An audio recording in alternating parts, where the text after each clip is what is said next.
স্বাগত জানাচ্ছি একুশে বিজনেসের দর্শক। এখন রয়েছে জ্বালানি তেল সরবরাহ পরিস্থিতি নিয়ে বিশেষ আলোচনা, আর এই জন্য আলোচনার জন্য স্টুডিওতে রয়েছেন বাংলাদেশ পেট্রোল পাম্পস ওনার অ্যাসোসিয়েশনের আহ্বায়ক সৈয়দ সাজ্জাদুল করিম কাবুল। দর্শক, একুশে বিজনেসের এই অংশটি আপনারা দেখছেন আলোক হেলথ কেয়ার হাসপাতালের সৌজন্যে, powered by National Agricare Group. আলোচনায় যেতে চাই, আপনাকে স্বাগত জানাচ্ছি একুশে বিজনেস। আপনাকেও ধন্যবাদ। আমাকে এই বাংলাদেশের সকল সচেতন ক্রেতাদের মাঝখানে উপস্থিত করার জন্য আপনাদের ধন্যবাদ জানাচ্ছি। আপনাদের দিকে এখন যারা তেল প্রতিদিন নিয়ে চলেন না, মানে বাইক বা গাড়িতে নেন না, তারাও আপনাদের দিকে তাকিয়ে রয়েছে। এক ধরনের কনসেপশন হয়ে গেছে যে পাম্প ওনারদের কাছে আসলে কিছু তেল রয়েছে এবং তারা ঠিকঠাক মতো দিচ্ছে কি দিচ্ছে না, এই প্রশ্ন সামনে এসছে এবং এই প্রশ্নটা আরও বেশি প্রবল হচ্ছে। বিশেষ করে গত দুদিন ধরে আমরা অনেক পাম্পেই দেখছি স্টক পাওয়া যাচ্ছে, কিন্তু তারা বাইরে ঝুলিয়ে রেখেছে যে তাদের কাছে তেল নেই। কি বলবেন? এটা একটি সম্পূর্ণ অপরাধ। এই অপরাধ করা যারাই করছে, আমি দায়িত্ব নিয়ে বলছি, এদের বিরুদ্ধে যে কোনো ব্যবস্থা নিলে, বা আমরা আমাদের অ্যাসোসিয়েশনগতভাবেও তাদের বিরুদ্ধে ব্যবস্থা নিতে প্রয়োজন হলে গভর্নমেন্ট দে ক্যান টার্মিনেট দিয়ে ডিলারশিপ। এটা তো একটা চরম অন্যায়। তেল রেখে কেন দেবে না? তবে that percentage is not more than 1%। 2324 petrol pump.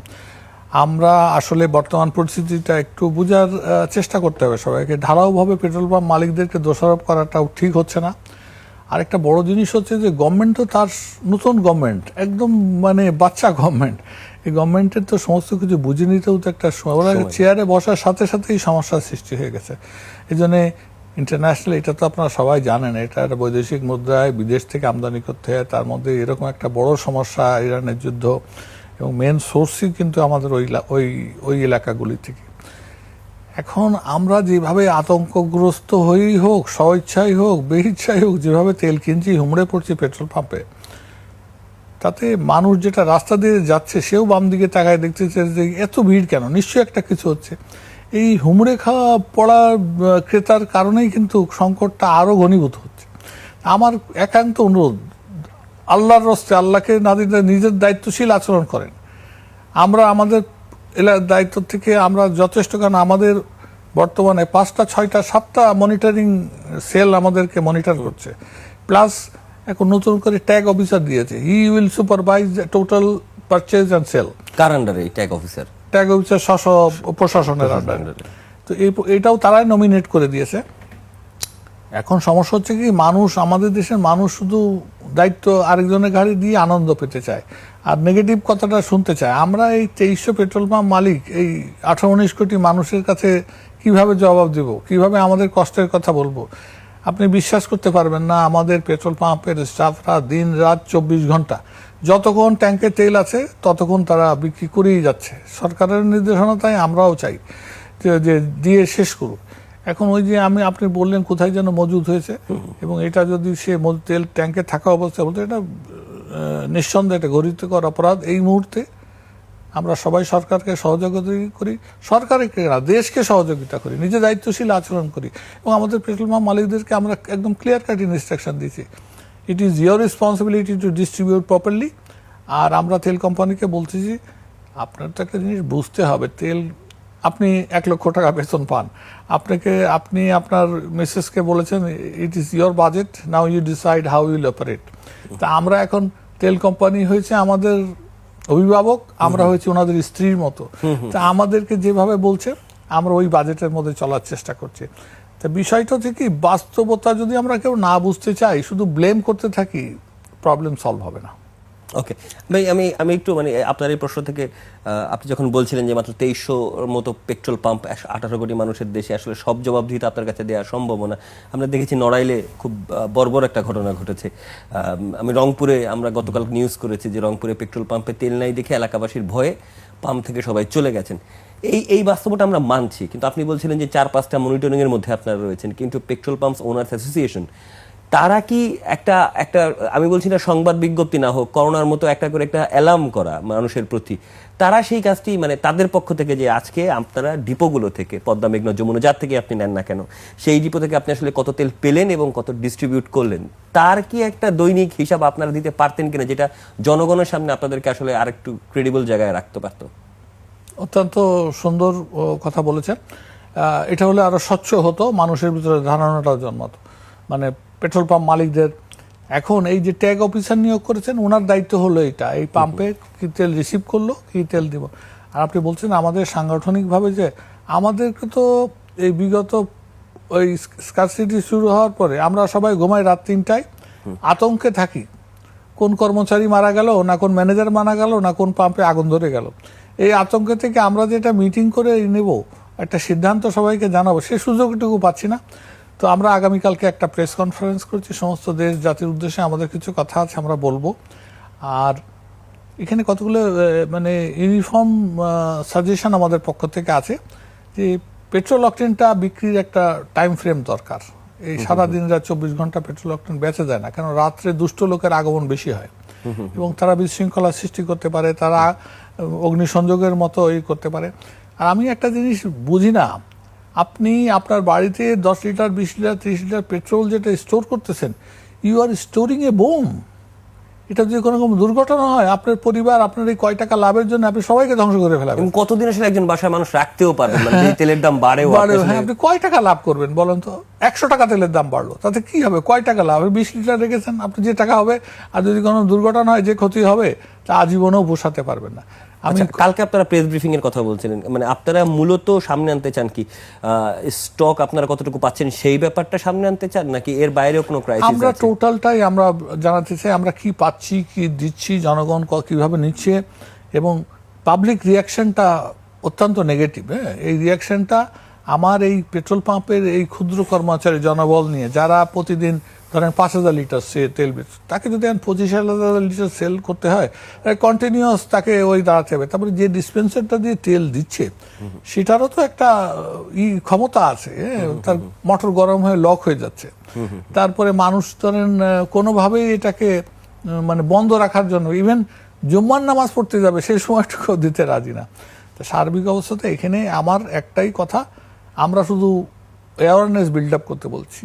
আপনারা আমাদের ক্রেতারা যদি তাদের জায়গা থেকে দায়িত্বশীল আচরণ করে, কারণ এটা এই তেল অনন্ত চাহিদা, এটা দিয়ে কোনোদিন পাবলিকের মন বা ক্রেতার মন ভরা যাবে না। আমাদের সচেতন না হওয়া পর্যন্ত এটা কোনোভাবেই আপনি ম্যাচ করতে পারবেন না। আচ্ছা, আমি একটু অন্য বিষয় যে আমি একদম যদি ধরে বলি, তাহলে সোনার বাংলা পাম্প আমি কেসে ধরার জন্য বলছি, আর এই পাশে তালুকদার পাম্প আছে এই সংসদ ভবনের পাশে। আমরা এই দুইটা পাম্পে ফলো করেছি এবং এখানে দেখা গেছে যে দুটি পাম্পের কিন্তু দুই ধরনের অবস্থা। কোনো কোনো পাম্প তার 45,000 ধরেন রেগুলার চাহিদা ছিল আগে, সে হয়তো বা 40-38 পাচ্ছে। আবার কোনো কোনো পাম্প, বিশেষ করে নতুন যে পাম্পগুলো খুব বেশি পুরনো না, তাদের যে স্টক মানে রেগুলার তারা পেয়ে থাকেন, ধরেন 45,000 তারপর কথা ছিল, কিন্তু তিনি হয়তো 18,000 পাচ্ছেন, 16,000 পাচ্ছেন, চাহিদার থেকে তো কম পাচ্ছেন। কত কম পাচ্ছেন আপনি যদি গড় করেন, যে ধরেন পাম্পগুলো আসলে যেই চাহিদা তাদের ছিল দৈনিক, তার থেকে এখন তারা পাচ্ছে কত বিপরীতে? আসলে হচ্ছে কি, এখন কোনো পাম্পের সেলের প্যারামিটার নাই। জঙ্গলের মধ্যে পাম্প থাকলে সেখানেও চলে যাবে। দেখেন আর্মিরা ওই কোথায় জলসিঁড়ির ভিতরে একটা পাম্প করেছে, সেখানেও মানুষ চলে যাচ্ছে, সেখানে অনেক লোক জানেই না যে পাম্প আছে। এখন শুনে শুনে তো লোক চলে যাচ্ছে। আমার অনেকগুলি পাম্প যেগুলো হতো 1,000-1,500 লিটার বিক্রি হতো, 10,000 লিটার দিলেও আমি বিক্রি করে ফেলতে পারছি। তো এই যে অনন্ত চাহিদা, আর আগে যারা যা ধরেন ট্রাস্টের কথাই ধরেন, আমাদের ঢাকার সব থেকে হাই সেলিং পাম্প কি আপনি যে দুটো নাম বললেন, সোনার গায়রা, সেখানে সকাল 7টার থেকে কি রাত থেকে লাইন শুরু হয়, যতক্ষণ ওদের পাম্প দিয়ে তেল বের হয় নজল দিয়ে, ততক্ষণ তাদের এবং পরের দিনের জন্য আবার লাইন শুরু হয়ে যায়। আচ্ছা, ওর তো একটা অপটিমাম ডেলিভারি ক্যাপাসিটি আছে, কর্মচারীর কাজ করারও তো একটা লিমিট আছে, কর্মঘন্টার ব্যাপার আছে। কোনো কিছুই তো কেউ মানছি না আমরা। আপনি যেটা বলছেন পার্সেন্টেজ কতটুকু দিবে, এখানে পার্সেন্টেজ বের করার কোনো সুযোগই নাই। মানে এখন হলো যা দিবেন তাই বিক্রি হবে, যত দিবেন ততই বিক্রি হবে। আগে কি পেতাম, এখন কি বিক্রি করছি, কোনোর সাথে কোনো মিলই নাই। এই হিসাব। কিন্তু সাজ্জাদ ভাই, আমি আপনাকে থামিয়ে যে প্রশ্নটা করতে চাই যে তেল তো জরুরি সেবা, মানে এইটা তো আগে সবসময় চালু থাকতো, বিষয়টা তো এরকম না। হ্যাঁ, এখন মানুষ বেশি যাচ্ছে সেটা আমরা মানছি, কিন্তু সারা শহরেই তো 24 ঘন্টা অলমোস্ট, আমি যদি ভুল না করি, অনেক পাম্পই সারা রাত খোলা থাকে, খুব অল্প পাম্পই রাতের বেলা বন্ধ থাকে। তো এখন তো সেটা খোলা থাকার মানে ক্রাইসিস যখন হবে, প্যানিকে তো মানুষ একটু যাবেই সেখানে। এটাও তো সেটা কতটুক যাবে, কতটুক বিয়ারেবল, এটাও তো আপনার চিন্তা করতে হবে। আমারও তো একটা অপটিমাম ক্যাপাসিটি আছে না ডেলিভারি করার, আমি কতটুকু বিয়ার করতে পারবো, আমার লোক কতটুকু ডেলিভারি করতে হবে, রিয়েলিটি তো আপনাকে মানতে হবে, তাই না? আপনি যদি এখন বলেন যে কেন বন্ধ করলা, কেন ই করলা, এটা আর পেট্রোল পাম্প মালিক তো তেল বেচে না, কর্মচারীদের কথাও চিন্তা করে। আপনি দেখেন বিশ্বে কোনো জায়গায় শুনেছেন মানুষকে গাড়ি দিয়ে চাপা দিয়েছে? কত রাগান্বিত হয়েছে এবং কত মানুষ অধৈর্য হয়ে গেছে যে একটা কর্মচারীকে, সেখানে প্রেজেন্ট ছিল ইওনো সাহেব, উনি তার লোককে দিয়ে মনিটরিং করাচ্ছেন, তিনি স্লিপ দিচ্ছেন, এই গাড়িওয়ালা সে কোনো কিছু মানবে না, তাকে আগে তেল দিতে হবে। তার অপরাধ কর্মচারী যে ভাই আমি এইভাবে দিতে পারবো না, এখানে অফিসার আছে তার সাথে কথা বলো, তাকে সে গাড়ি চাপা দিয়ে মেরেই ফেললো। এটা কোনো কথা হইতে পারে? আমরা কোন বর্বর দেশে বাস করছি বলেন? তো এখন তো এই ঘটনাটার পরে এত আতঙ্কগ্রস্ত হয়েছে কর্মচারীরা। আমাদের এখন স্টেটওয়ে এটাকে অপারেট করতে গেলে যে জনবল আছে তার 3 টাইম, যদি ধরেন প্রতিদিন ডেলিভারির জন্য 5 জন থাকলে এখন এটাকে 25 জন করতে হবে। Can we bear that? বা লোকই বা পাবো, এটা তো একটা এক্সপেরিয়েন্সেরও দরকার। আবুল ভাই, আমরা আবারও আলোচনায় ফিরবো, একটা ছোট্ট বিরতির সময় হলো। দর্শক এই পর্যায়ে নিচ্ছি ছোট্ট একটা বিরতি, ফিরবো একটু পরে, নিশ্চয়ই সঙ্গে থাকবেন। দর্শক, বিরতির আগে জ্বালানি তেলের সরবরাহ ব্যবস্থাপনা পরিস্থিতি নিয়ে কথা বলছিলাম বাংলাদেশ পেট্রোল পাম্প ওনার্স অ্যাসোসিয়েশনের আহ্বায়ক সৈয়দ সাজ্জাদুল করিম কাবুলের সঙ্গে। প্রিয় দর্শক, 21শে বিজনেসের এই অংশটি আপনারা দেখছেন আলোক হেলথ কেয়ার অ্যান্ড হাসপাতালের সৌজন্যে, powered by National Agricare Group. ফিরছি আলোচনায়, আপনার সাথে কথা বলছিলাম। এবার একটু আমরা একটু অন্যদিকে, মানে পুরো সংকটটাকে যদি দেখি, ক্রাইসিসের প্রথম দিন থেকে আমাদের মূল ভয় ছিল শুষ্ক মৌসুমে ডিজেল নিয়ে, কারণ কৃষির একটা বড় চাহিদা দরকার ছিল। আমি ব্যক্তিগতভাবে যে কতদিন রিপোর্ট করার, মানে এই সময় আমরা রিপোর্ট করছি, ডিজেলের সংকট, মানে পাম্পে ডিজেলের চাহিদার থেকে আমরা অকটেন এবং পেট্রোলের চাহিদা বেশি দেখতে পাচ্ছি। মজার ব্যাপার, এই দুটা তেল আমরা সাধারণত আমদানি করি না, আমাদের নিজেদের হয়ে থাকে। তারপরেও, এবং এখনো ডিজেলের ক্রাইসিস হয় নাই, মানে যেটা নিয়ে আমাদের বেশি ভয় ছিল। কিন্তু ক্রাইসিস হচ্ছে এমন দুইটা প্রোডাক্ট নিয়ে, যে এই দুইটা প্রোডাক্ট আমাদের হোমগ্রোন। কিভাবে বিশ্লেষণ করবেন এটা কি বৈশিষ্ট্য পরিষ্কার করে? আপনাদেরকে প্রবলেমের রুটে যেতে হবে। জি, সেটা হলো আপনি বিগত 5 বছরে কি পরিমাণ মোটরসাইকেল বাংলাদেশে আমদানি হয়েছে, তার কি সেই ব্যাকআপ আমরা কি দিতে পারছি? সেটা তো গেল নর্মাল ওয়েতে যখন ছিল। এখন আপনি যদি একটা মোটরসাইকেলের ট্যাঙ্কের ক্যাপাসিটি, এখন তো বড় বড় মিনিমাম 12 লিটার, মিনিমাম 12টা, তা আপনি প্রতিদিন কিনতেন তো 100, 200, 500 টাকা তেল। Now we are asking for a 15 litre. তাহলে সেই যে প্রতিটি এই 1 কোটি মোটরসাইকেলের যদি প্রতিটি ট্যাঙ্কের ভিতরে তেল স্টোর হয়ে যায়, ও তো করছে কি, তা যা বার্ন হবে তার অতিরিক্ত, এবং এমনও দেখা যাচ্ছে মোটরসাইকেলে তেল নিতে এসে উপচে পড়ে যাচ্ছে, তারপরও তাকে ক্ষান্ত করা যাচ্ছে না। এখন এই যার একমাত্র প্রবলেম হলো এই মোটর বাইককে নিয়ন্ত্রণ যদি করতে না পারেন, জনমনেও আস্থা আসবে না, আমরাও দিয়ে। কিন্তু কাবুল ভাই, এটা কি সম্ভব? মানে ব্যক্তিগত পর্যায়ে আপনি পুঁজিবাদীতে এটা বন্ধ করতে পারেন না, আমি বন্ধ করার কথা বলছি না, আমি বলছি তাদের সচেতন হতে হবে। আচ্ছা, it is their bread and butter. তারা যদি মনে করে এই মানে অবৈধভাবে এইভাবে অতিরিক্ত তেল নিয়ে দে উইল সাস্টেন, তারা তো সাস্টেন করতে পারবে না। আজকে সাময়িক পারলে আগামীতে তো বন্ধ হয়ে যাবে এটা।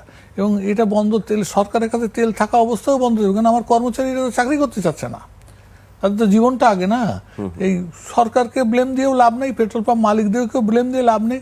আপনার কাস্টমার যদি সচেতন না হয়, আমরা যদি সংযত আচরণ না করি, কাস্টমার, আপনি বাইকারদের বলবো কি, যারা ইউনিভার্সিটি প্রফেসর, ডাক্তার, ইঞ্জিনিয়ার, তারাও they want to top up their tank.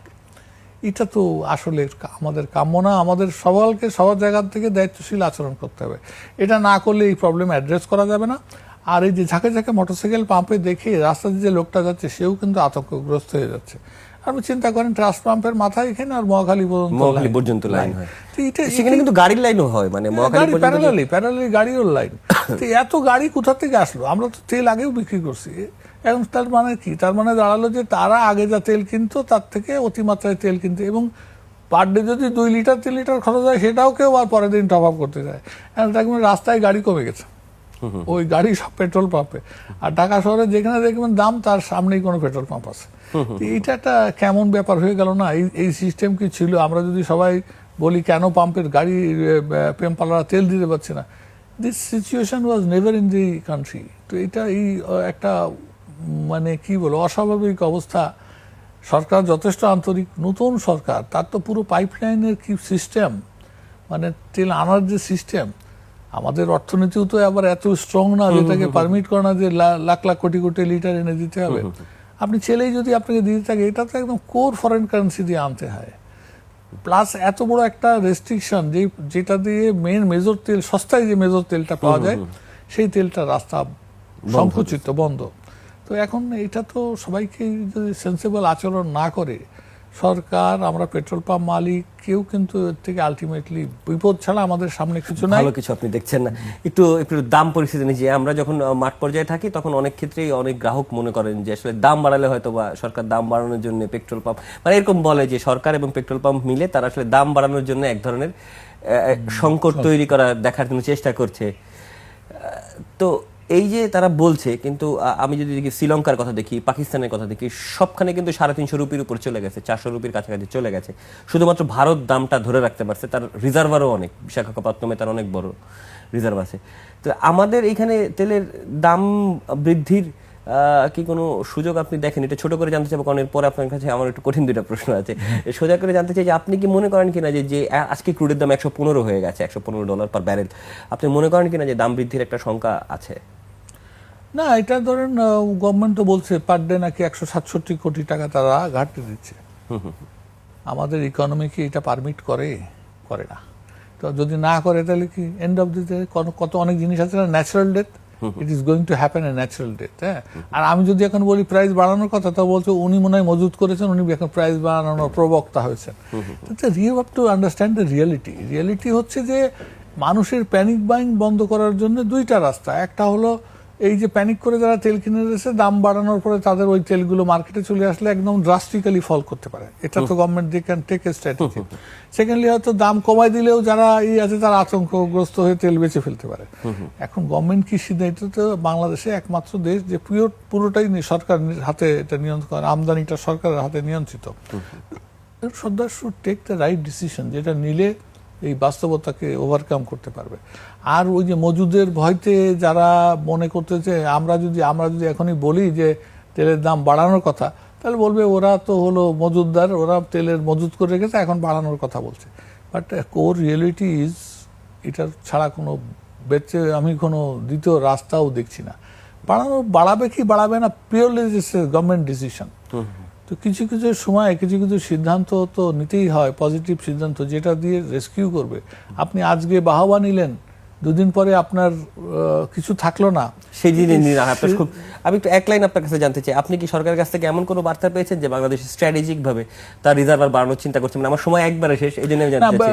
এটা তো আমি বহুদিন ধরে বলে আসছি, বাংলাদেশের প্রথম কাজ হচ্ছে আমাদের রিফাইনারি গুলো, নতুন রিফাইনারি। এটা কি কোনো ইঙ্গিত পেলেন, মানে কোনো বার্তা কি এখন পর্যন্ত সরকারের কাছে? এখন পর্যন্ত এই নতুন সরকার এখনো পর্যন্ত মানে ওই পর্যন্ত হেঁটে যেতেই পারে না, তার আগে তো তারা মহা বিপদে পড়ে গেছে। তবে আমি এখনো বলবো, জি, কাস্টমার সচেতন যদি হয়, সরকার যদি পর্যাপ্ত লাইন আপ করতে পারে, তাহলে আমরা এর থেকে মুক্তি পাবো। অসংখ্য ধন্যবাদ সৈয়দ সাজ্জাদুল করিম কাবুল, আমাদেরকে সময় দেওয়ার জন্য। দর্শক, এতক্ষণ জ্বালানি তেলের সরবরাহ, ব্যবস্থাপনা পরিস্থিতি এবং নানা দিক নিয়ে আমরা কথা বলছিলাম বাংলাদেশ পেট্রোল পাম্প ওনার্স অ্যাসোসিয়েশনের আহ্বায়ক সৈয়দ সাজ্জাদুল করিম কাবুলের সাথে। নিচ্ছে একটা বিরতি, ফিরবো দুপুর 2টা 30 মিনিটে আবারও 21শে বিজনেসের আরও আয়োজন নিয়ে। দেখার আমন্ত্রণ রইল, নিশ্চয়ই সঙ্গে থাকবেন।